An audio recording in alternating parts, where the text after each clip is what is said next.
So, girls, our next topic is we are going to start with the first chapter, properties of real numbers and bounds. So, real numbers आपको पता है सबको क्या होता है? So, I'm starting with the set of natural numbers. So, set आपको पता है already क्या होता है? Collection of well-defined and distinct objects. So, set of natural numbers or positive integers is n, 1, 2, 3 and so on. So, set of natural numbers is denoted by capital N. It starts from 1 and it goes up to infinity. Now, the set of natural numbers is closed under addition. So, इसका क्या मतलब होता है closed का? Closed means when I take any two natural numbers and sum them. So, sum of their natural numbers will again be a natural number. Similarly, अगर आप दो natural numbers को मल्टीप्लाई करोगे तो answer will be again a natural number and it is not closed under the arithmetical operation of subtraction. Means अगर आप दो natural numbers को सब्ट्रैक्ट करोगे सो 3 - 2 इज़ 1, लेकिन अगर मैं 2 - 3 करती हूँ तो -1 आता है. So that is not a natural number. So set of natural numbers was not closed under subtraction. So what we did, we added some negative integers into it. So operation of subtraction extended the set of natural numbers by the introduction of numbers 0, -1, -2 and so on. And this extended set is called the set of integers. So natural numbers से हम integers पे आ गए जिसको हम capital I या capital Z से denote करते हैं. सो इसमें आपको पता है सारे नेगेटिव 0 से -इन्फिनिटी एंड 0 to +इन्फिनिटी सारे इंटीजर्स आ जाते हैं. Now this set of integers is now closed under subtraction. So addition और मल्टीप्लिकेशन में तो है ही, सब्ट्रैक्शन में भी ये क्लोज्ड हो गया, but now it is not closed under division. तो अगर मैं इसको डिवाइड करूंगी दो इंटीजर्स को, so answer may not lie in the same set. So वहाँ से हमारे पास नया एक्सटेंडेड सिस्टम आ गया, set of rational numbers. So rational numbers क्या होते हैं? Any number of the form p over q, where p and q are both integers. Denominator should be non-zero, so q is not equal to 0. And GCD of p and q is 1. GCD मतलब their common divisor. So common divisor is 1. Then p over q is called a rational number and it is denoted by capital Q. So capital Q में हमारे पास p over q type के elements आते हैं such that p and q belongs to I, q is not equal to 0 and their GCD is 1. So the set of rational numbers consists of integers as well as fractions. Now any number which is not rational is called an irrational number. For example, √2, √3 etc. are irrational numbers.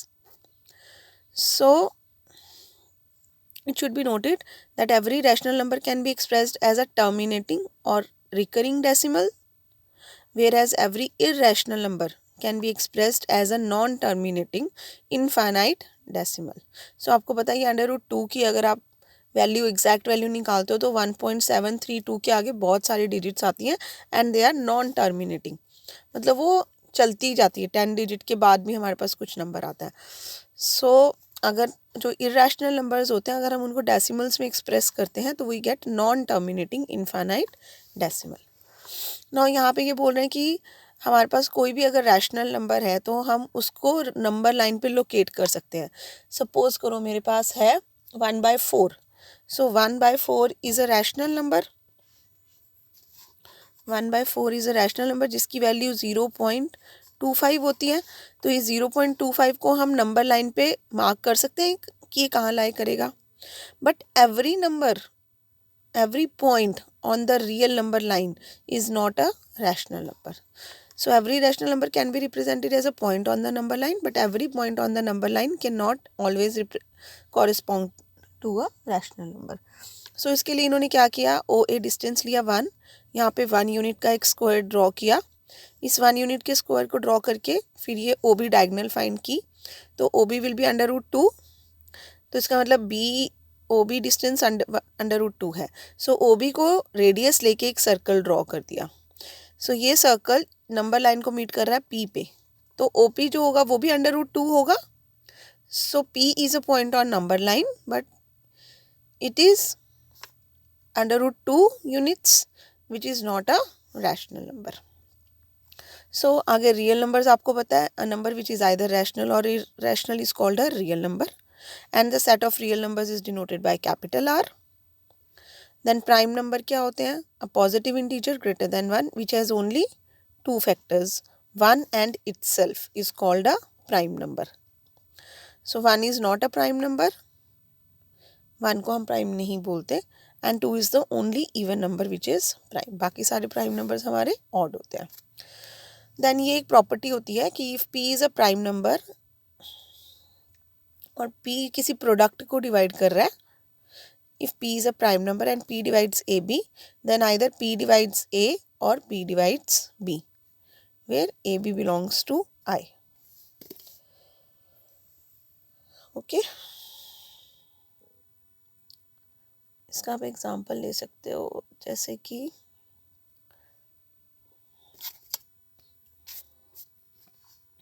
say 2 divides 4 into 5. So either 2 will divide 4 or 2 will divide 5. दोनों को divide नहीं कर सकता ये.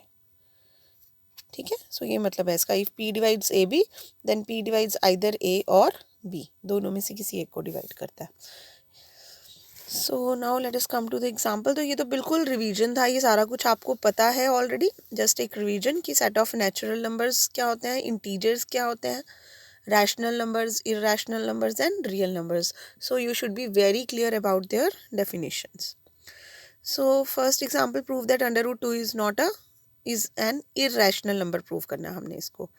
तो irrational number prove करना था, हमने suppose कर लिया that it is a rational number. So अगर ये rational number है तो इसको मैं p over q form में लिख सकती हूँ. So let this be equal to p over q where p and q belongs to integer, denominator is non-zero and their GCD is 1. Now इसकी स्क्वायरिंग करते हैं अगर, so 2 is equal to P square over Q square implies P square equal to 2q square. So अब अगर P square equal to 2q square है, इसका मतलब देखो, इसको आप यहाँ से समझ आता है तो भी ठीक है, नहीं तो ऐसे समझो इसको, P square equal to 2q square तो लिख दिया, P square over 2 equal to Q square, ऐसे लिख सकती हूँ. अब यहाँ पे p और q जो है वो इंटीजर्स हैं. अब q इंटीजर तभी होगा अगर this p is divided by 2. सो इसी चीज को इन्होंने कैसे लिख दिया कि since 2 is a factor of right hand side, so 2 should be a factor of left hand side also. That means 2 must divide p square. जब एक तो होता है, देखो एक तो हम लिखते हैं p स्क्वायर ओवर 2, इसका मतलब है p स्क्वायर, सॉरी 2 जो है वो p स्क्वायर को डिवाइड कर रहा है. इसी को ही लिखने का दूसरा तरीका होता है 2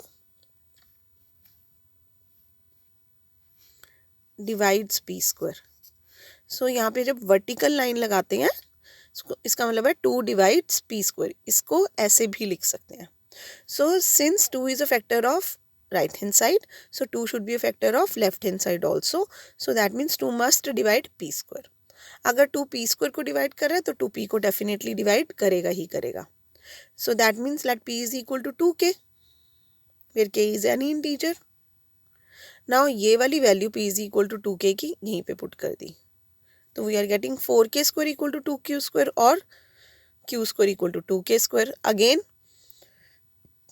2 is a factor of right hand side, तो 2 should be a factor of left hand side also. So 2 must divide q square और 2 divides q. अब इसका मतलब क्या हुआ कि 2 जो है वो p को भी डिवाइड कर रहा है और q को भी डिवाइड कर रहा है. That means 2 is a common factor of p and q which is a contradiction, क्योंकि हमने तो बोला था कि इनका ओनली कॉमन फैक्टर इज 1 और जबकि हमारे पास यहाँ से कॉमन फैक्टर 2 आ गया. So that means our supposition is wrong and under root 2 is not an rational number और it is an irrational number. इसी को वो पेपर में ऐसे भी पूछ सकते हैं, show that there is no rational number who square is 2. सो उस केस में आप यहाँ से स्टार्ट कर दो, let p and q be a rational number such that their square is equal to 2. So second example, prove that under root 5 is not a rational number. बिल्कुल सेम है, under root 5 equal to p over q लेके चले squaring की, तो क्योंकि 5 is a factor of right hand side, so 5 should be a factor of left hand side also. उसके बाद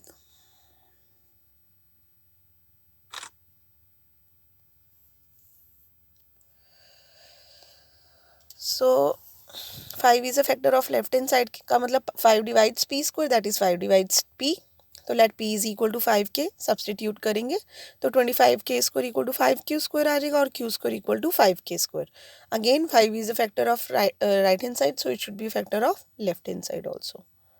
So therefore 5 divides q, that means 5 is a common factor of p and q, which contradicts the fact that GCD of p and q is 1. So our supposition is wrong and under root 5 is not a rational number. इसी का second part है, prove that under root 2 minus under root 5 is a irrational number. So again हमने ले लिया let this be a rational number and is equal to r say.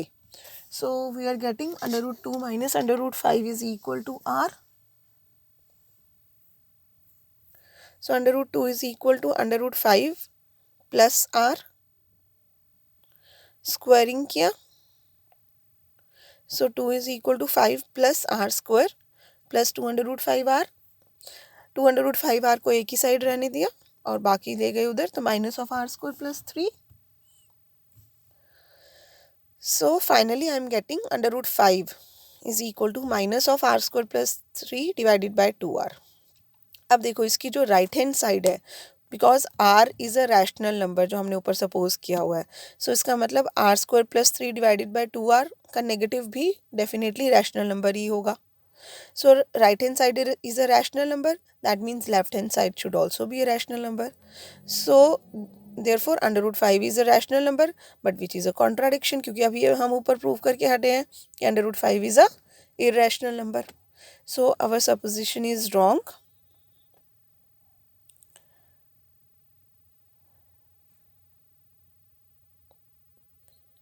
And hence under root 2 minus under root 5 is not a rational number.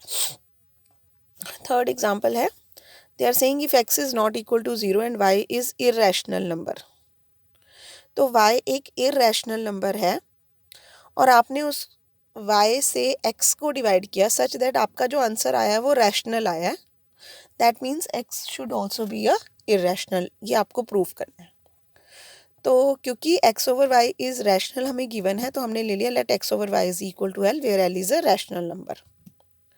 Now since x is not equal to 0, तो फिर l भी definitely 0 नहीं हो सकता. अब क्योंकि x over y is equal to l, so x is equal to L Y और y is equal to x over l लिख सकते हैं हम. नाउ राइट हैंड साइड पे हमारे पास l जो है वो रैशनल है, तो अब अगर x भी रैशनल हो जाएगा, सो ये रिजल्ट हमें पता है कि division of two rational numbers is a rational set of rational numbers only, that is set of rational numbers is closed under division. So इसका मतलब राइट हैंड साइड तो डेफिनेटली एक रैशनल नंबर है, so left hand side should also be a rational number. If possible suppose that X is rational, तो X over L rational हो जाएगा, जिसका मतलब है वाई भी रैशनल हो जाएगा, but which is a contradiction, क्योंकि हमें तो गिवन है कि जो वाई है वो इरेशनल है. So therefore our supposition is wrong and therefore x is irrational. So this is your exercise 1A which you have to do, and this topic is complete up till now.